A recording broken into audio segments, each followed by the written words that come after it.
ساتھ کوئی بھی نہ تھا, وہ تنے تنہا, وہ اکیلا کھڑا تھا. میرے ساتھیوں, پھر کہتے ہیں کہ میں نے ایک سواد عظیم کو دیکھا, لوگوں کے ایک بڑے جمع غفیر کو دیکھا, مجھے لگا کہ یہ میری امت کے لوگ ہیں. تو منع کر دیا گیا کہ یہ آپ کی امت کے لوگ نہیں ہیں, یہ موسیٰ علیہ السلام اور ان کی قوم کے لوگ ہیں, یہ بنی اسرائیل ہیں جنہوں نے حضرت موسیٰ پر ایمان لایا اور رب کی مرضی کے مطابق دنیا میں زندگی گزاری تھی, یہ وہ لوگ ہیں. پھر کہا جائے گا, پھر مجھے کہا گیا کہ دائیں افق کی جانب آپ دیکھیے, تو میں نے نگاہ اٹھائی تو ایک جمع غفیر لوگوں کا میں نے ایک بڑا مجمع دیکھا.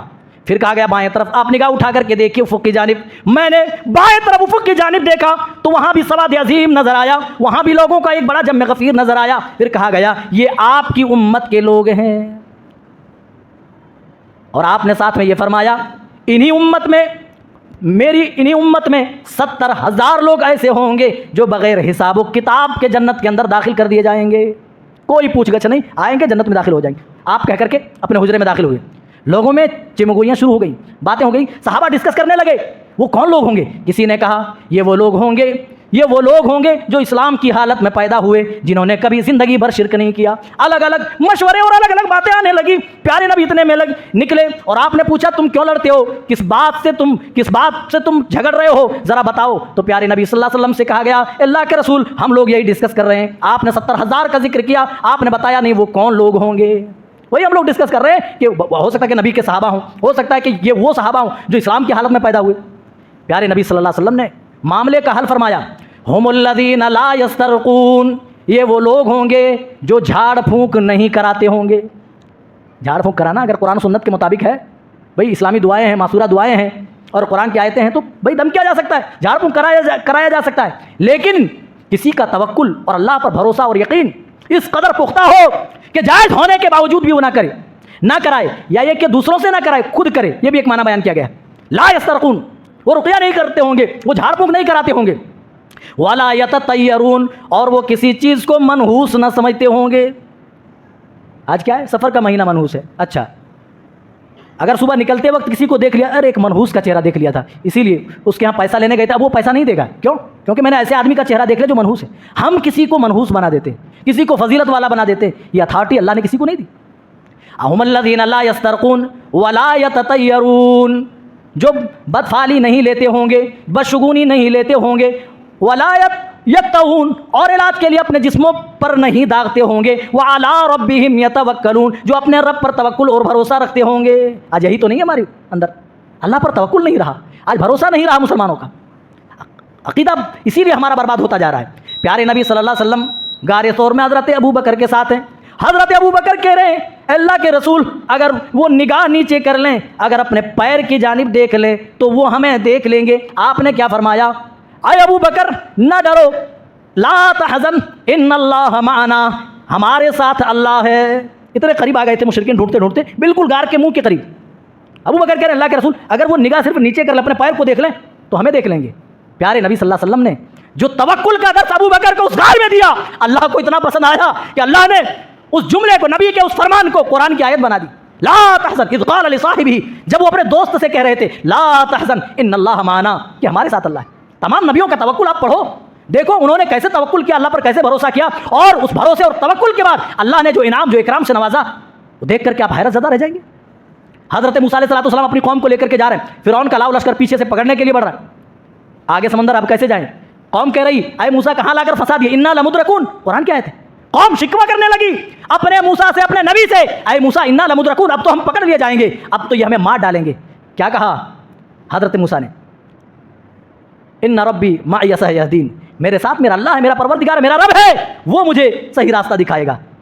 اور اللہ نے حضرت موسیٰ علیہ السلام پر وحی کی کہ اے موسیٰ انضرب بعصاک البحر, آپ اپنی لاٹھی سمندر پر ماریے. فانفلق فکان کل فرق کالطود العظیم, جیسے ہی لاٹھی ماری ہے پانی کے 2 فٹ ہو گئے, پانی کا ایک بڑا پہاڑ ادھر اور ایک بڑا پہاڑ ادھر کھڑا ہو گیا, بیچ میں راستہ ہو گیا, اور وہاں سے موسیٰ علیہ السلام اور ان کی قوم کو نکال کر کے اللہ نے باہر کیا.